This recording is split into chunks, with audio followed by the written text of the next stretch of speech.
To the voice of Guyana, the time 21 hours 2 and 30. It is time for the police and you.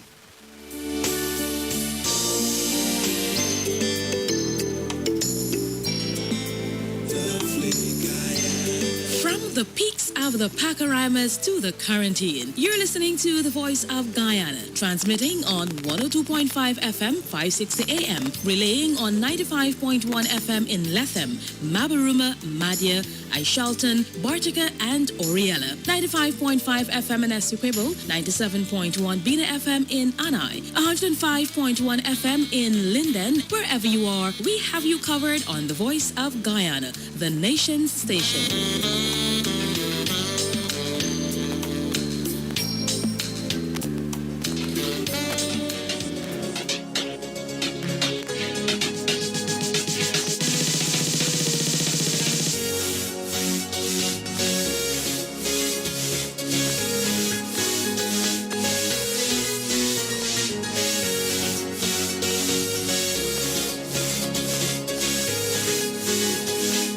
Of course, hello, a very good night, and welcome to the police and you.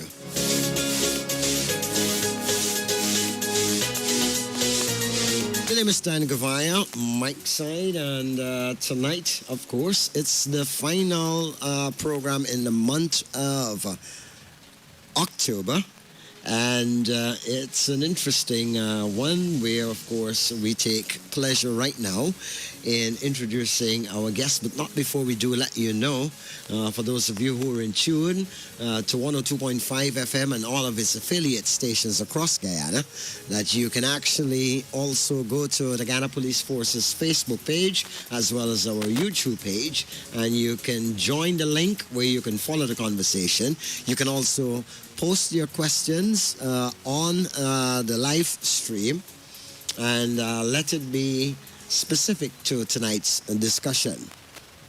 If it is that you've got a question that you'd like to share to have answered, you can send a message via WhatsApp on 632-0147. That's 632-0147 on WhatsApp. Or you can call us right here in studio on 226-4762.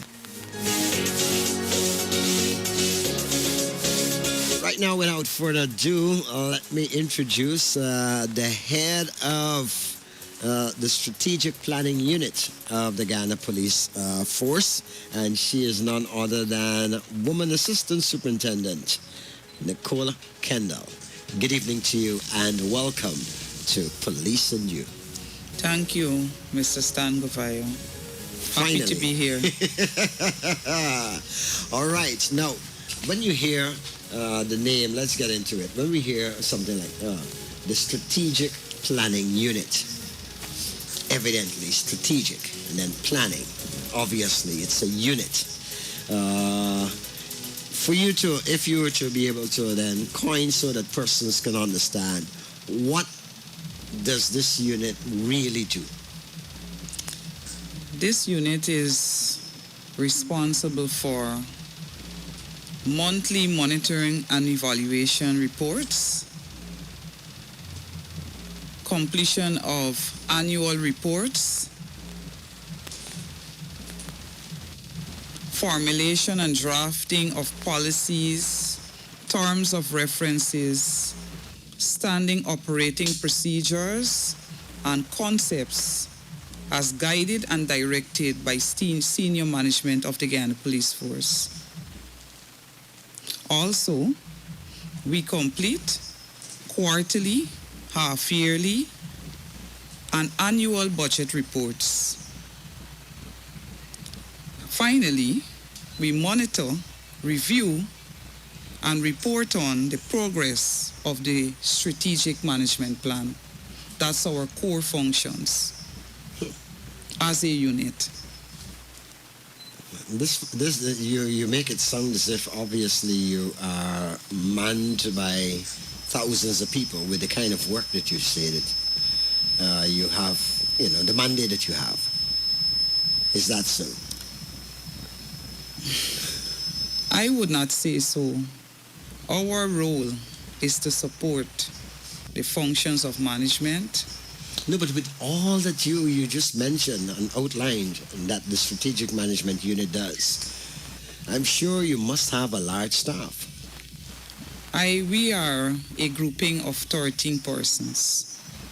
I have 8 policy analysts, 2 researchers, they are police ranks, an administrative officer, she's a police rank also,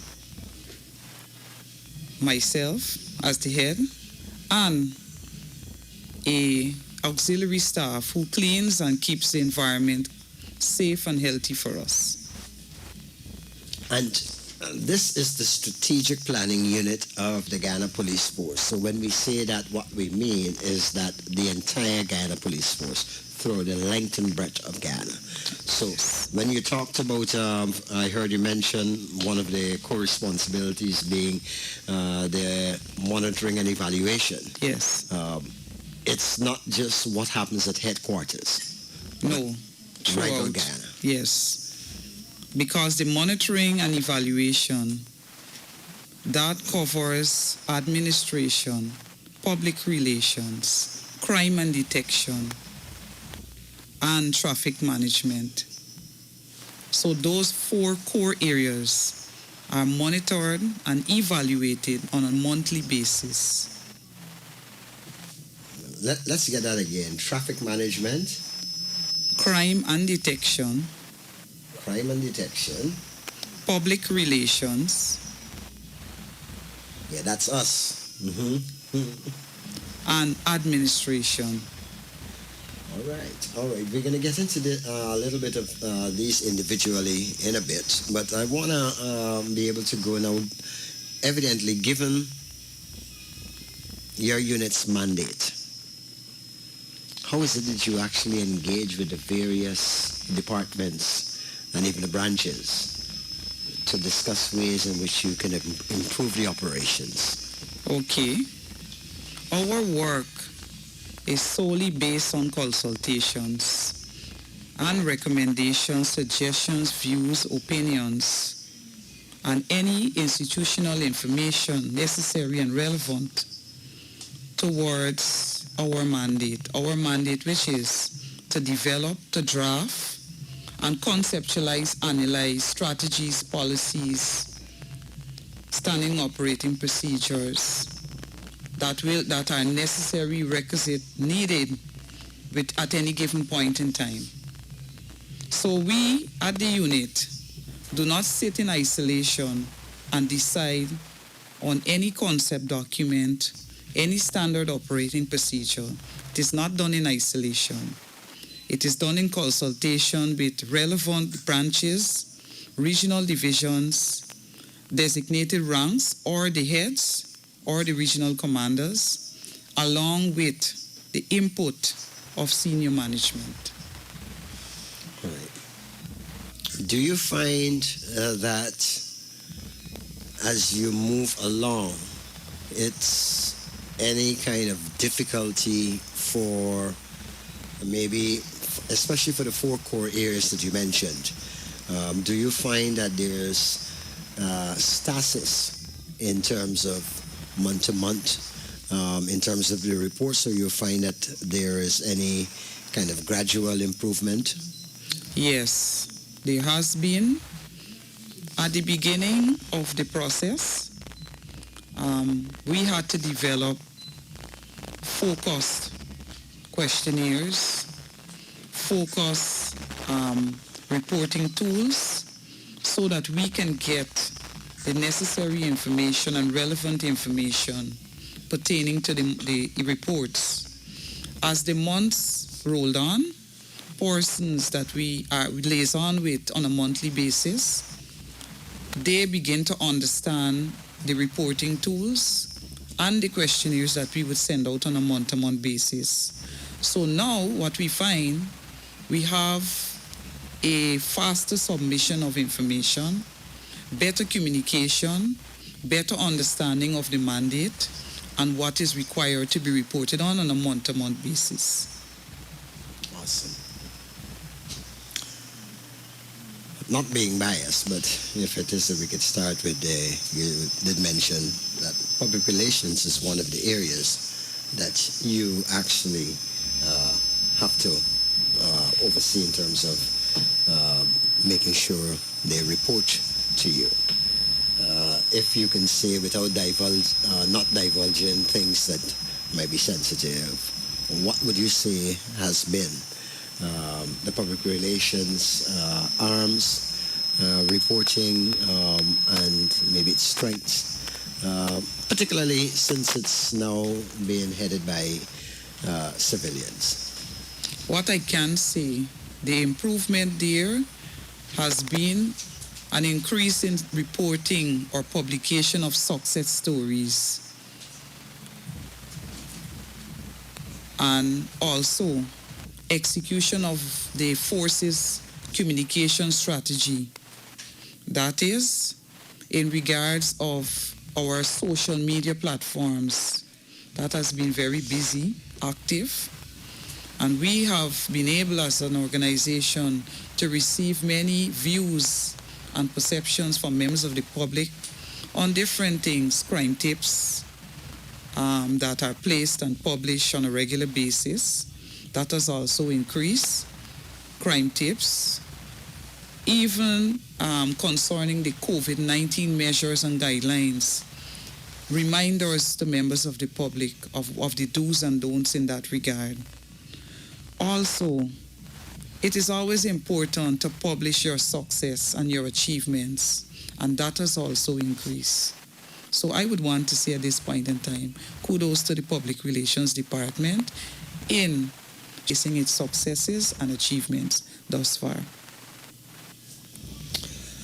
Definitely heartwarming to hear that coming from the head of the Strategic Planning Unit. And of course, in case you just joined us, this is the head of the Strategic Planning Unit of the Ghana Police Force, Woman Assistant Superintendent Nikola Kendall, who is on tonight's program of The Police and You, and we're discussing the department that she runs, known as the Strategic Planning Unit of the Ghana Police Force. Now, we talked a little bit about their public relations arm, which is the Corporate Communications Unit there. So we're going to throw away the whole, kudos thing for ourselves right now and go into some of the other things. But when it comes to traffic management, we know that there's obviously a traffic chief and there's a traffic department. So when you say traffic management, is it specific to the coast, or is it holistically, and is it dealing with the issue of maybe accidents, the necessary kind of reporting that happens? What is it when you say traffic management that you speak about? When we look into that area or that field of policing, what we look for is traffic posture. Traffic posture speaks to visibility, traffic enforcement activities, traffic education activities, what equipment they utilize to assist them in their enforcement activities, such as breathalyzers, wheel clamps, etc. We also look at how many accidents, the types of accidents that have occurred within a given month or over a period of time. Because we know that there are three types: fatal, damage, and serious. And so when we're doing our analysis and evaluation, those are some of the aspects of traffic management that we would look into to determine the gaps as against standard. All right. Well, I should say standard as against actual. All right.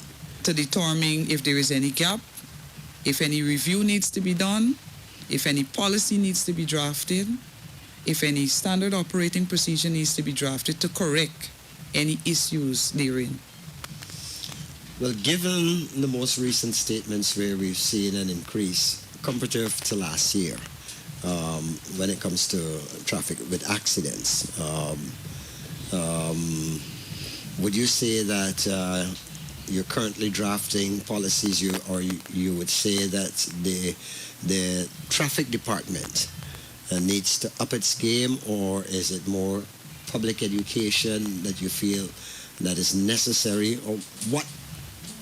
If so far, because it's now 10 months in this year, would you might want to suggest, or some of the evidence suggest that is causing lots of these damage accidents? I know sometimes when we read in social media, when it comes to this, a lot of people are complaining that a lot of people are imbibing and then driving.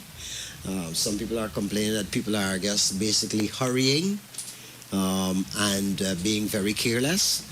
And some people are, on the other hand, are complaining that some people are, I guess, careless when they are on a crowded roadway. For example, the East Bank corridor when it's rush hour, and so and even they complain about pedestrians being careless crossing roads when moving traffic is there. That is leading to that. But from your findings, what would you say might be some of those things that have to be corrected by not just the traffic department, but even members of the public? What I can say on that issue is that plans are in stream to have the road safety education drive. That continues, and it will be heightened given the issue and several issues that have occurred, or several instances of those similar issues. In addition to the traffic education program, whether via social media, at the schools, or there's just a session where a traffic rank may be designated to conduct a session with the drivers to influence their behavior, because the goal is to influence behavior of drivers so that we can promote road safety. So plans are in stream for the traffic management in Guyana Police Force to be more in a real time, to come across as real time information, real time examination of vehicles. We want to have an automative system that can tap into vehicle examination, the way we treat cases. How is it that we look at cases? How is it we examine vehicles? How is it that we deal with learner drivers? The seminars, the sessions, everything will be reviewed, and it will be in keeping with best practices. So the issues you have mentioned, those plans are in stream to treat with those issues in a more modern way and in keeping with best practices and international standards. So yes, I can say to you that the issue has been noted and plans are in stream to treat with those issues. Let's come to the other, what is called the hot button subject, crime and detection. And as the PR unit, one of the things I must make note of, I don't know if you will reiterate or you can be able to highlight, but what we have paid attention to is that over the past few months, since Mark and I have been at the unit, we've been getting reports about crime committed, and within a 24 to 48 hour span, we also get reports coming in from the various regions of the commanders of some, whether it's an arrest, whether it's a recovery, or some sort of traction. So it's no longer, I'm finding that you're not necessarily like eons gone by where something has happened and days, weeks, months go by before any cracking of a case that happens, or at least a cold case. You're finding a lot more aggressiveness on the behalf of the policemen to be able to go after leads and to be able to effect arrests in remarkably short times too. Is that the same that you're finding? And how would you rate it? What I can say, there are several initiatives, there are several operations that are done to reduce crime or criminal activities. I would not want to go into details to say what we do in that regard, but what I can say to you, what is coming is a track my case system where the members of the public or the citizenry can benefit from. This will be available at all police stations and outposts where victims can walk into the station and benefit from this system that will be implemented in the short run. Sounds very interesting. And I know you won't want to give much, and I think we'll probably have more of this discussed at this upcoming weekend's police big function. So I'll let that take a rest for that there for now. But if we to look at some of the things in the pipeline, particularly from your unit, that you would consider as the unit's initiatives to further elevate the force, that you can share with the public as we continue to work towards regaining trust. What would you say some of those things are?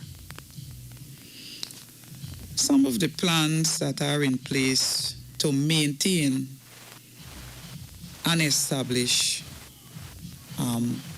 cordial or positive public and police relations. We want to engage the public in a more meaningful and constructive way. Every year, there will be development of a national policing plan. And that plan can only be successful with the involvement of stakeholders from various sections of the society.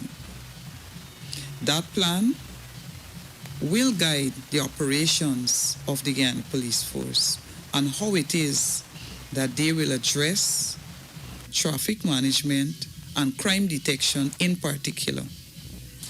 And so, to be able to obtain and gather constructive, useful, relevant information, we have found it best to commence engaging stakeholders from various sections of the society in the form of workshops, seminars, conducting surveys. We plan to utilize all means to get their take on what should be or what should form part of that plan. And this national policing plan is tweaked, for the want of a better term, yearly, because evidently, yes, as you see what works yes, in a particular time or what needs expansion, you can be able to then exactly. And those recommendations can now be implemented in the New Year's rollout of it. Exactly. But not in isolation, I must emphasize. Mm-hmm. This will be, we've already started engagements and collaborative work with private security agencies. We've already started such engagements of having them come at a virtual forum where they've already given their suggestions and their views. So this initiative will continue. It will continue with other stakeholders, ministries, agencies, anyone that is willing and ready to support the work of the mandate of the force.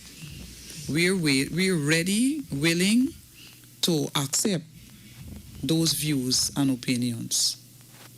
Awesome. So it's an open kind of policy. Yes. That you're working with. Mind you, constructive opinions, views will be very much appreciated. Because at the end of the day, it will contribute to nation building. Security is very important to any nation. Without security, the nation cannot prosper. And the nation cannot enjoy, there is no safety. Everyone feels threatened when there is absence of security. And so, this is why the force has taken the initiative to decide that, look, if we're going to draft something that affects the masses, we need to involve various sections so we can have their views. You must have your correct sampling Yes. to be able to make sure that Correct. it's representative. Yes, representatives. Now, if we to turn our attention, it's just about 21 hours 28. If we turn our attention now to the whole security sector reform, given your unit's involvement with this, right? Give us some insights into some of the recommendations from this program.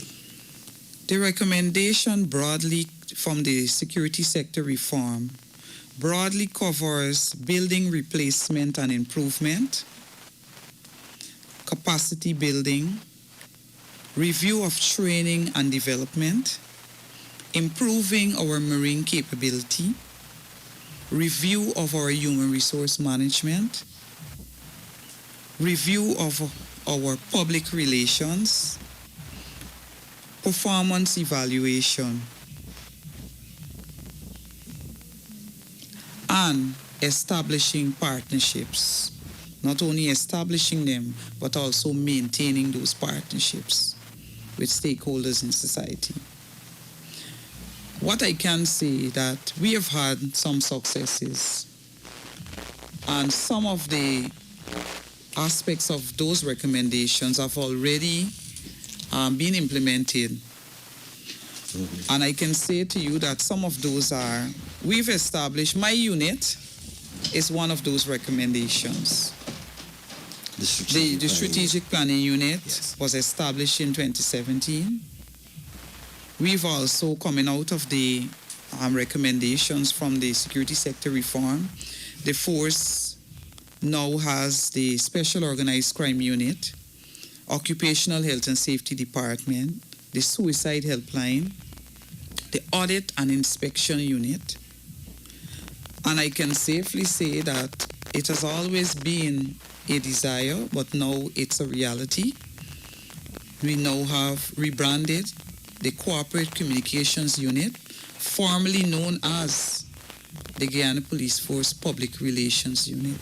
Not only rebranded, but it now is equipped to take on the mandate of executing our communication strategy. Not only executing it, but executing it efficiently and effectively, which we are proud of. All right. Just recently, would you say that one of the part of the security sector reform, would you say one of the insights that you've worked on just recently at the Forces anniversary, it was announced that psychologists was taken on board. Yes. And it is the plan to replicate this Throughout the regional, all of the yes, regions. yes. I can also speak more. I can say that we have had, coming out of the recommendations, implementations of new infrastructural developments. We have had several police stations, police buildings, offices, departments, units, refurbished, rehabilitated, reconstructed with specialist facilities so that ranks and those who come to make their reports and engage with the police can be comfortable and properly accompanied. For instance, at some stations, you can see child-friendly spaces when you visit the stations. There is interview rooms. There is a ramp for the disabled. In addition to that, what will come is when persons are being interviewed, there is an incident and the suspect, the victim, has to give of their account of what occurred, the stations will be equipped with the necessary technology to record what transpires when that victim or the perpetrator, whenever there's a confrontation, what transpires there will be recorded. So there will be no need to say that there is absence of transparency and accountability or professionalism on the part of the police. So that is that it has started and it will continue. Speak to the acceptance of some of these initiatives as part of the security sector reform by the rank and file. Now, is there provision for those who may decide, well, I don't like it. This is not my custom. My custom is pen and paper. Now you want to come and tell me what computers do. Just as an example. And they want to, refuse to go down this path of modernity, or they want to refuse to go down a path that is in keeping with the security sector reform. How are you going to be able to deal with those kinds of resistance? What we always and will continue to do, you first have to engage them, to inform them of what you intend to do, and that has always been and continues to this day. Ranks are engaged through various means, workshops, meeting, and what we traditionally have instruction classes, where you discuss with them, this is what we plan to do, why we plan to do it, and why it is necessary. One of the things that is emphasized when these workshop meetings, instruction classes are held is to let them know that the force needs to become modern, professional, and accountable. In order to become modern, professional, and accountable, we need to come in line with best practices and international standards. And with that comes certain requirements. And so when you tell them it in this manner, piece by piece you let them know, well, look, this is how we need to move forward. This is why we need to move forward in this direction. These are the requirements. You begin to gain or acquire that acceptance you're looking for. Because now you engage them in a way where you make them understand why you're embarking on these new initiatives. And so, and I think you did mention earlier also about the training, continuous training. Yes, there is continuous training. So it's not like they're going to be left behind. No, also. because the training now, we have continuous training to build capacity, not only within the regional divisions, but also at our branches. And this is to enable ranks to be able to perform their functions, be better equipped and perform their functions in a more effective and efficient manner. And to make them, we want to professionalize things, professionalize the organization. In order to professionalize the organization, we have to train. We have to build capacity. And continuous training will never, to have capacity building would never stop. That will continue on and on, because every day, new trends, new patterns, new things. So we have to be able to continuously equip the rank and file so that they'll be able to deal with the advent of any new security threat, challenge.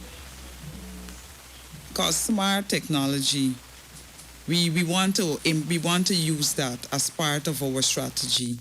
And we must be able to train our ranks to utilize technology and smart policing techniques to be able to prevent crime. You mentioned obviously smart technology, and some international and even some of your regional policing partners have made sure what they've done is make sure that they have also a strong marine capability. Yes. They also have a strong aerial capability in terms of whether it's helicopters or planes, Yes. to be able to counter criminal activities. Yes. Do you see this as part of any of the recommendations that can be in the pipeline for the near future? Yes. In terms of our marine capability, that has the implementation to enhance our marine capability has started. I can say to you that very soon a new boathouse equipped with specialist facilities will be established in Regional Division 6, along with as our new strategic plan rolls out, you will also see implementation of other marine units set up in other regional divisions so that we can better patrol our waterways, and also we can also policing, because that is necessary, so we can monitor our borders, because you always hear this talk of porous borders, unchecked borders, unmonitored borders. So the aim is to ensure that our borders are safe and secured. And our borders are, and what And about- our waterways are safe, and we can reduce the incidence of piracy and such like. And what about our airspace? Well, I can say to you also that plans are also in stream and proposals were submitted for us to have an aviation unit. So there is so much to come. There is so much to come, which I don't want to divulge because, the plans are still in development. Embryonic stage. And it needs to be approved, and so I don't want to go into too much, but I can say that positive, constructive, modern, technological, futuristic strategies are in place from the Guyana Police Force. The members of the public will see very soon that the force will become modern, professional, and accountable. All right, now, for you to turn our attention, as a matter of fact, let me just take this time to mention it's just about 21 hours 40. If it is that any one of you just joined the program, this is Police and You on 102.5 FM. It's also streaming live on the Guyana Police Force's Facebook and YouTube pages. And we've got on tonight's program none other than, her name is Woman Assistant Superintendent Nikola Kendall, who is the head of the Strategic Planning Unit. And we're discussing all things about that unit, which is a very interesting conversation. Do remember, if it is that you've got a question, I know a couple of you tried calling 226-4762 earlier. You can still try to call back before the program is through if you've got a question for the Assistant Superintendent, or you can send it via WhatsApp on 6320147. But as we continue, one of the things, Miss Kendall, is in terms of building a better police and the community relationship.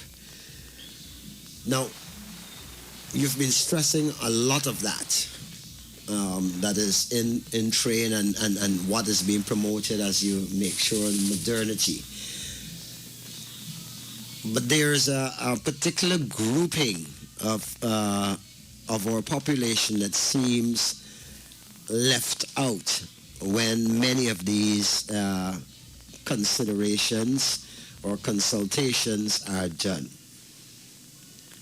How are you facilitating for those young adults, particularly those who are early school leavers, who I would say between the ages of, as a matter of fact, 15 to even 21, critical and a crucial age where evidently we know they can be, swayed easily either way. what kind of consultations will be there for them, if any, so that they can feel that they are a part of it, and ultimately the Ghana Police Force is not their enemy. Okay. What I can say, the force has and will continue to have what we call social crime prevention programs. That entails 4 key pillars. We have the workforce enhancement pillar. We have the environmental pillar. We have the youth group formation pillar. And we have the life skills training, technical vocational pillar.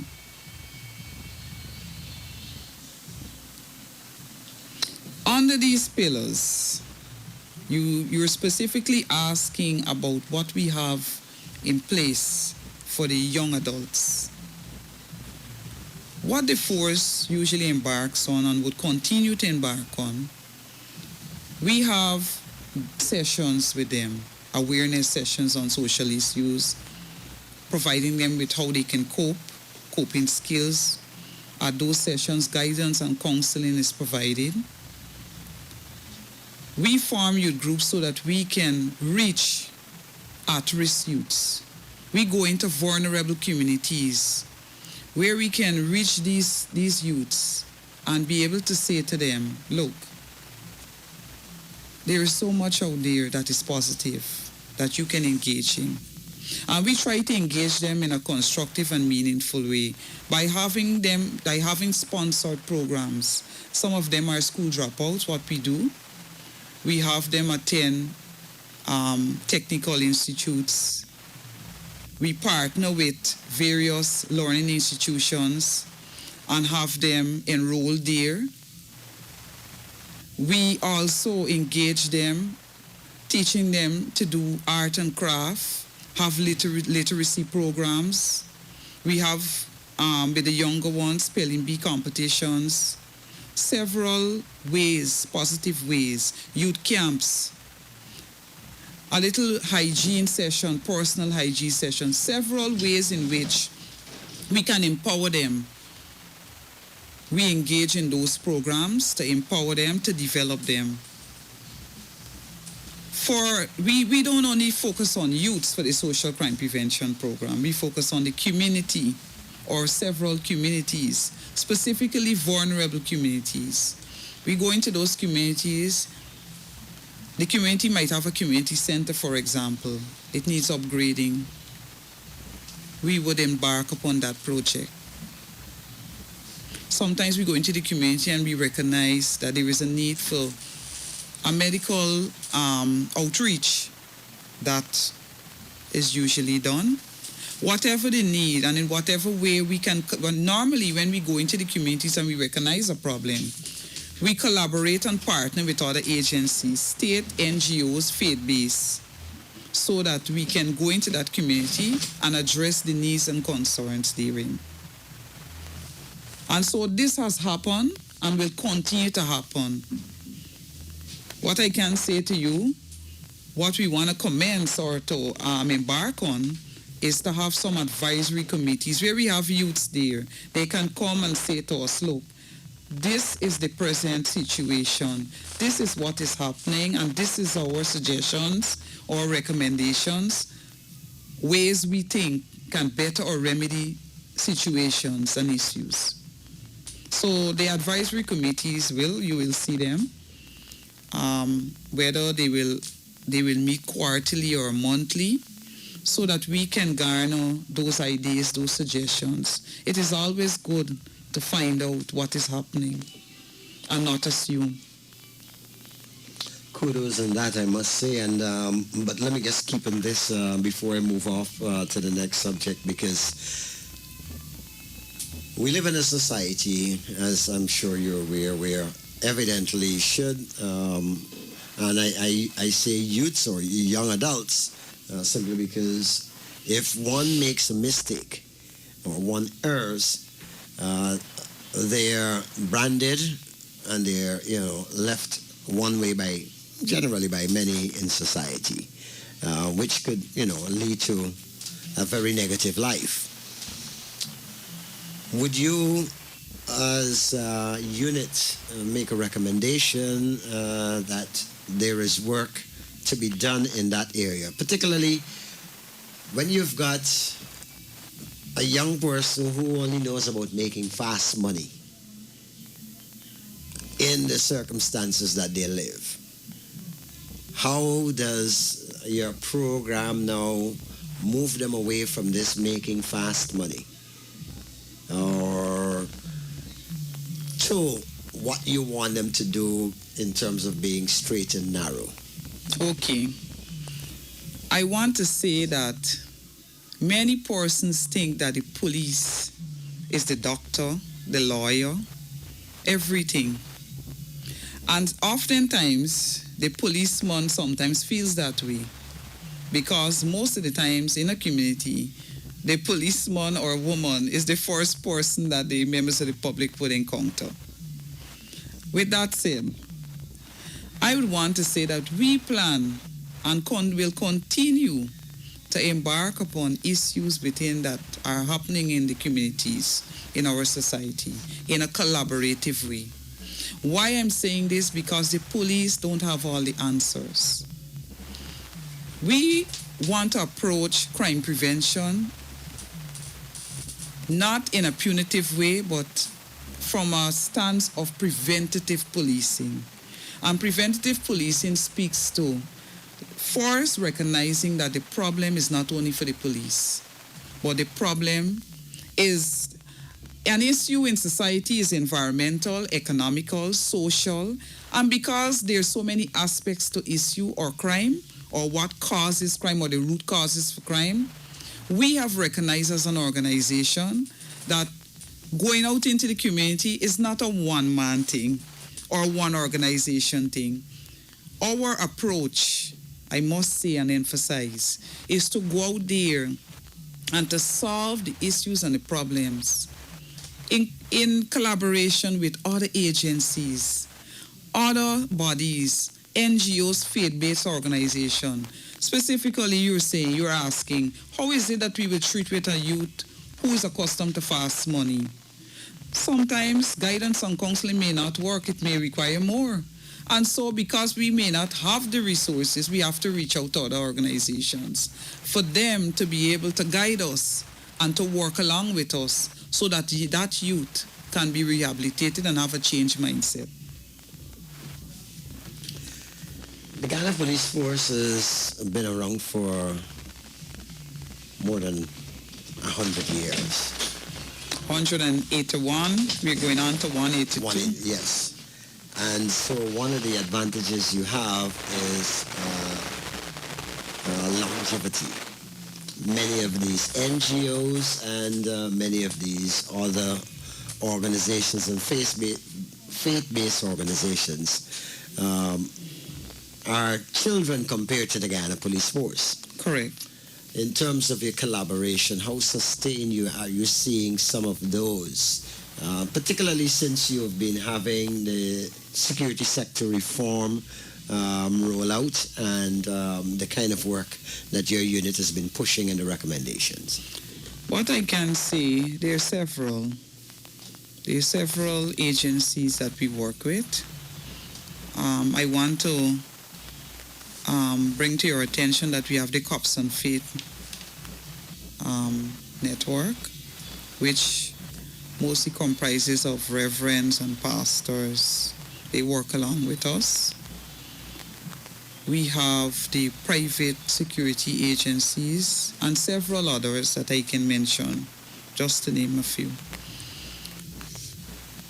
What I want to say is that what we have earlier done with these engagements, we always and will continue to do, is what we first do when we're engaging with any external agency, body, grouping, is to establish a terms of reference, which easily spells out what is the role of the police or what shall be the role of the police and what shall be the role of the external agency, grouping, body, group of persons.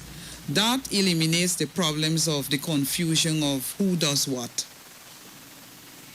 And so that has been happening and will continue to happen because we don't want to engage an external agency, a grouping, or the community leaders or anyone in an unprofessional way. So what we do, we establish what is the role of, what will be the role of that agency, body or grouping, and what will be the role of the police, and how it is that we will work together collaboratively so that we can effect some positive change. Awesome. Now let's talk a little bit about feedback mechanisms. But this time, the external feedback mechanisms. You have any, or have you recommended any that can guide society in sharing their experiences now to be able to make recommendations to better policing? Because you did mention it earlier, obviously the collaboration with various stakeholders is going to be able to help the work of the Ghana Police Force. Yes. So what are some of those mechanisms that you have in place, apart from some of the symposiums that may be planned or workshops? As we know, even some individuals, ideally it's not a workshop for them to actually come and share an idea. But what are some of the ways that you figure that they can actually be able to share or get feedback into you? I can say to the public, or what would you say, any John Jones, the police force has a Facebook page. They can go there and they can utilize that forum to give of their suggestions. We also have the public relations WhatsApp group where they can also give of their opinions, views, and recommendations. And I want to also say to the members of the public that at all regional divisions, at all police stations, outposts, branches, we have an open door policy where anyone can come and give of their suggestions. Anyone can come and give of their suggestions. Once you come, you will be entertained. You will be listened to. So the force has an open door policy. I can say to you that the commissioner has a public day. The senior management have public days. The regional commanders have, there is no day for the regional commanders. You can go and see the regional commander. The regional commander, with this, we have now a decentralized structure where the regional divisions is no longer 7, it's now 12. And that was done mainly to make the commanders accessible to the members of the public. So you are no longer, like for instance, we had in previous times where the commander for the region number for F Division, formerly known as F Division, now Regional Division 7, used to sit in Georgetown. Now the commander sits in Bartico. So the persons in the interior location can access him. So these commanders are accessible throughout the country. The branch commanders are accessible. The commissioner is accessible because he has his public day. The senior management has their public days. I know, I can say that there is an open door policy. And persons can come and give of their suggestions and recommendations, and it will be noted. Now, we've got just about 3 more minutes, and I want to be able to at least see if we could squeeze in this question before we wrap up. This has been a very interesting piece here, but this now is for the internal aspect. Now, what kind of surveys, if any, are you having for ranks in the divisions and the regions so that they can share their ideas and strategies about the communities that they're familiar with? You know, we're looking and we're seeking to embark on all of these different changes and plans and strategies. And sometimes the answers are right there with us. Are we engaging those ranks in those very same communities, divisions, and regions, which of course is going to be able to develop the communities and reduce crime, keeping with the force's motto. What I can say is that previously ranks were engaged in the form of workshops, seminars. What is in stream, or what we plan to do, is to conduct job satisfaction surveys.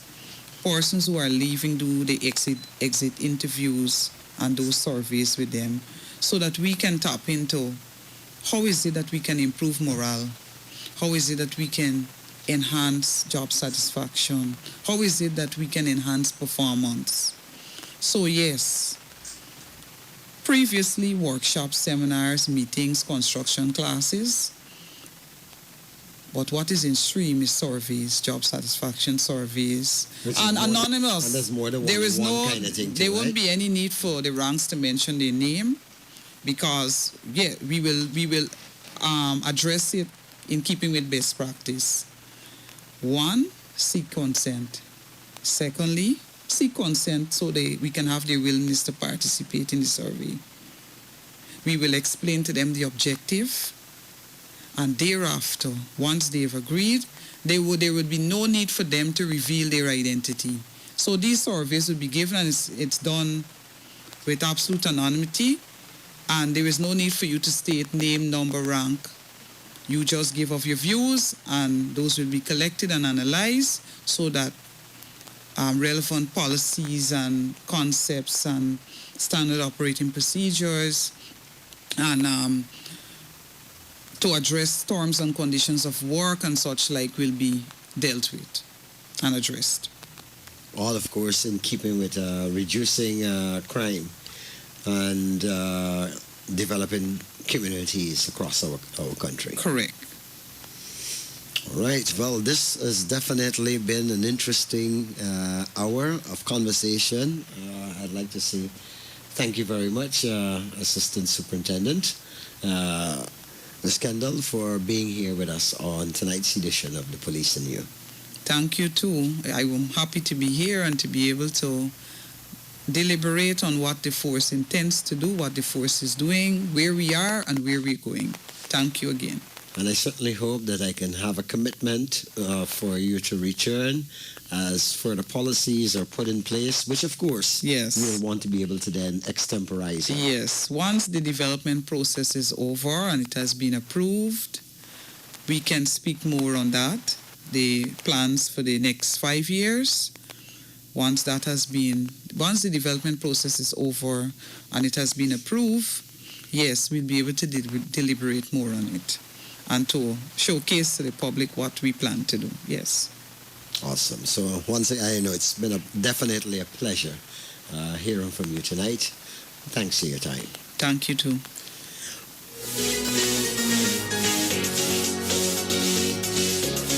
And of course, I want to say thanks to everyone for joining us on tonight's edition of The Police and You. Kudos and big thanks to NCN's Johan Vera for camera work.